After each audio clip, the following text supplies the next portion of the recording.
So disappointing. So sad. You know, for a while there, California leftists were able to tell the rest of American conservatives and libertarians that yes, they could.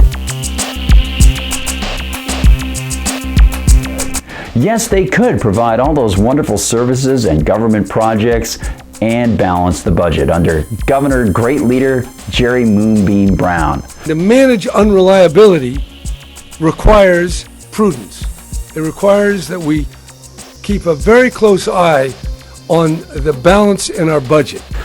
Unfortunately, it's just a little problem with that. As Hans Bader of CNS News reported last year, a strange accounting error revealed that no, the state was not in balance. It was over budget. It was over budget by $1.9 billion, Dr. Evil. And now new information has been revealed about the California high-speed rail system that sheds an even darker light on California's economic woes. Yes, according to the Los Angeles Times, the California high-speed rail boondoggle, which is supposed to be bringing people from Los Angeles to San Francisco by 2029, will be $13.1 billion over budget by the time they even get 2 trains running on it in 2029.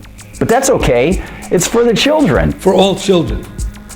Yeah, the children who never had a chance to vote on this and now will be saddled with debt. Land of the free.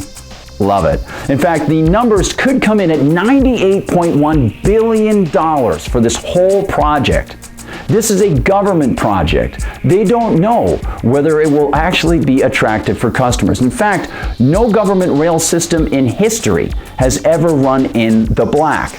Government does what individuals can't do, like build roads and bridges and support local bus and light rail systems. It doesn't matter whether it's California or any place else.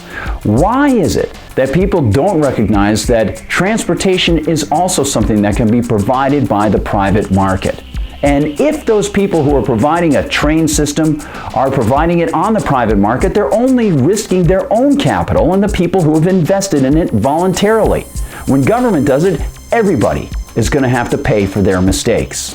And these are mistakes that have all sorts of secondary and tertiary consequences. For example, in California, people are leaving in droves. Why? Well, partially because the California government just increased gasoline taxes and fees on cars. That's supposed to be going into repairing highways and fixing bridges, but as one California assemblywoman says, they're skimming, according to her, 30% off the top and sending it into other programs. The issue here is they said SB 1 would only be used for roads, and it's a lie. I mean, this was like the biggest con job I think I've seen in years in California. This is outrageous.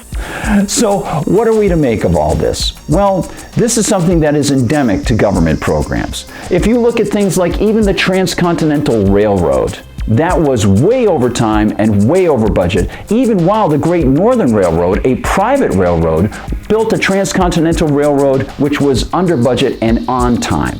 In fact, the Transcontinental Railroad that is applauded so much is just an example of massive government pork spending and graft. It zigzags all over the place, going through various congressional districts. Why? Because we know that the congressman could play favorites with local workers. Here's a different idea. How about letting people decide for themselves if something is a good investment? Then they're the only ones risking their money and nobody else is hurt. And in fact, they can learn from other people's mistakes rather than having to pay for them. Well, no wonder people are trying to escape to places like Arizona, Nevada, Utah, and so on. Some people are learning their lessons, and they're showing that they're learning their lessons by hightailing it out of California. For MRC-TV, I'm Gardner Goldsmith.